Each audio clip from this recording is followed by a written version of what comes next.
നമുക്കൊരു പോഡ്കാസ്റ്റ് എന്ന രീതിയിലേക്ക് ഇനി പോവാം.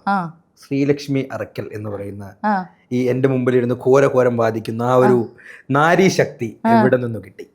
അതാണ് എന്റെ ചോദ്യം. ഞാൻ അത്ര വലിയ ബോൾഡായിട്ടാണ് എനിക്ക് തോന്നുന്നത്. പറയേണ്ടത് പറയുന്നുണ്ടല്ലോ. പക്ഷെ എനിക്ക് സീരിയസ് ആയിട്ട് പേടി ഉണ്ടാവാതെ എല്ലാവർക്കും കൊണ്ട് ഈ കിടന്ന് സംസാരിക്കുന്ന എനിക്ക് പോലും പേടി കാണും. ഒരാൾ ഒരു വ്യക്തി കത്തിയായിട്ട് വന്ന് ഫ്രണ്ടിൽ നിന്ന് നമുക്ക് എല്ലാവരും പേടിക്കല്ലേ? ആരും പേടിക്കും. നാക്കുകൊണ്ട് പോരാടാം, വേണേ കൈക്കരുത്തോണ്ട് നമുക്ക് വേണേ പോരാടാം. ഒരു ആയുധമായിട്ട് എടുത്തുമ്പോൾ എന്ത് ചെയ്യും? തിരിച്ചായുധം എടുക്കാൻ നമുക്ക് കാണാം. നമ്മൾ നിയമ സംവിധാനത്തിന്റെ കീഴിൽ നിൽക്കുന്നത് നമുക്ക് എടുക്കാൻ പറ്റില്ലല്ലോ. അപ്പൊ അതൊക്കെ അത്രേ ഉള്ളൂ. പേടിയൊന്നും ഇല്ലാത്ത മനുഷ്യനില്ല. എങ്കിലും പറയേണ്ട നിലപാടുകൾ വ്യക്തവും ശക്തവും സ്പഷ്ടവുമായിട്ട് പറയുന്നത് കൊണ്ട് നിലപാടുള്ള ഒരു സ്ത്രീ എന്ന രീതിയിൽ തന്നെയാണ് ഞാൻ ചോദിക്കുന്നത്. എങ്ങനെ ഇത്തരത്തിൽ ബോൾഡ്നെസ് എങ്ങനെയായിരുന്നു ചെറുപ്പകാലം, കുട്ടിക്കാലം? എന്റെ ചെറുപ്പകാലം എന്ന് പറഞ്ഞാൽ ഞാൻ എന്റെ വീട്ടില് ഒരുപാട് പറഞ്ഞിട്ടുള്ള ആൾക്കാർക്ക് കേൾക്കുന്നവർക്ക് ചിലപ്പോൾ ബോറടിക്കും. നമുക്ക് ഒരു 20 മിനിറ്റ് കൊണ്ട് നമുക്ക് ഈ പോഡ്കാസ്റ്റ് ഇങ്ങനെ പറഞ്ഞു പോയിട്ട് നമുക്ക് അടുത്ത വ്യത്യസ്തമായിട്ടുള്ള വിഷയങ്ങൾ സംസാരിച്ച് നമുക്ക് അവസാനിപ്പിക്കാം. എന്റെ വീട്ടിൽ അമ്മയും അമ്മൂമ്മയും മാത്രമേ ഉണ്ടായിരുന്നുള്ളൂ. അപ്പൊ വീട്ടിൽ ഇതുപോലെ ആണുങ്ങളൊന്നും ഉണ്ടായിട്ടില്ല. അപ്പം ഇതുപോലെ എന്റെ അച്ഛനൊരു വിവാഹ തട്ടിപ്പുകാരനായിരുന്നു. ഒരുപാട് സ്ത്രീകളെ കല്യാണം കഴിച്ച് അവിടെ നിന്ന് സ്വത്ത് പൈസ ഒക്കെ അടിച്ചു മാറ്റിക്കൊണ്ട് അങ്ങനെ പോവുക. ഓരോ ഇതുപോലെ പാവപ്പെട്ട വീട്ടിലെ ഇപ്പൊ എന്റെ അമ്മയും അമ്മൂമ്മയും മാത്രമുള്ള വീടാണ്. അവിടെ വന്നിട്ടാണ് പുള്ളി കല്യാണം കഴിച്ചത്. ഇതുപോലെ ഈ സെയിം ഇപ്പം രാഹുൽ മാങ്കൂട്ടത്തിൽ ചെയ്ത പോലെ സെയിം ഒരു മോഡ് ഓഫ് ഓപ്പറ ആണ്ടി വെച്ചിട്ട് എന്താന്ന് വെച്ചാൽ പാവപ്പെട്ട വീട്ടിലെ അമ്മയും മകളും മാത്രമുള്ള വീട്ടിൽ പോയിട്ട് അവിടെ ദത്ത് നിൽക്കാം എന്ന് പറഞ്ഞിട്ട് അവിടെ കല്യാണം കഴിച്ച് അവിടെ ഒരു കുട്ടീനെ ഉണ്ടാക്കിയിട്ട് ഇയാൾ അവിടുത്തെ പൈസയും ഇതെല്ലാം എടുത്തോണ്ട് കടന്നു കളയും. അങ്ങനെ ഒരു അച്ഛനാണ് എനിക്കുള്ളത്.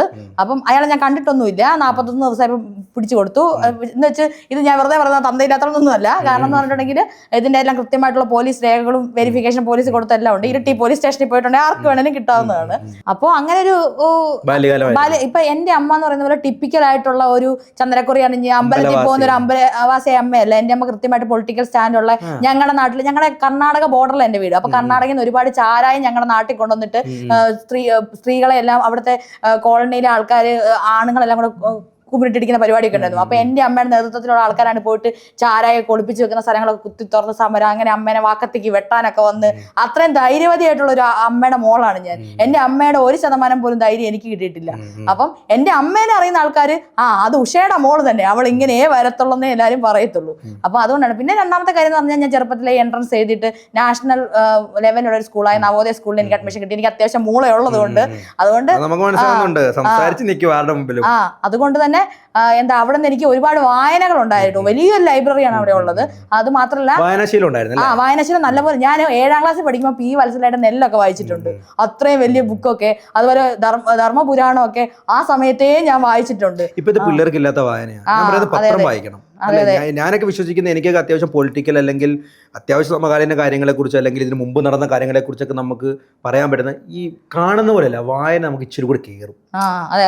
ചെറുപ്പകാലത്ത് കയറി അതെനിക്കൊരു ടീച്ചറായിട്ട് കറക്റ്റ് ആയിട്ട് പറയാൻ പറ്റും. പിള്ളേരാരും ഇപ്പൊ ടെക്സ്റ്റ് ബുക്ക് പോലും വായിക്കാറില്ല. നമ്മളിപ്പോ പണ്ട് മലയാളം ടെക്സ്റ്റ് ബുക്ക് കിട്ടിയാൽ എങ്ങനെയായിരുന്നു വായിക്കൂലേ? പക്ഷെ ഇപ്പൊ പിള്ളേര് തീർച്ചയായിട്ടും. പിന്നെ എനിക്ക് കടൽ തീരത്തൊക്കെ വായിച്ച് ഞാൻ കരഞ്ഞത് ഓർമ്മയുണ്ട്. അത് കിട്ടുന്നപാട് ബുക്ക് മണപ്പിക്കും, വായിക്കും. ബാലരമ കിട്ടാനുള്ള ആ ഒരു കാത്തിരിപ്പ് അതൊന്നും ഇപ്പൊ ഇല്ലല്ലോ.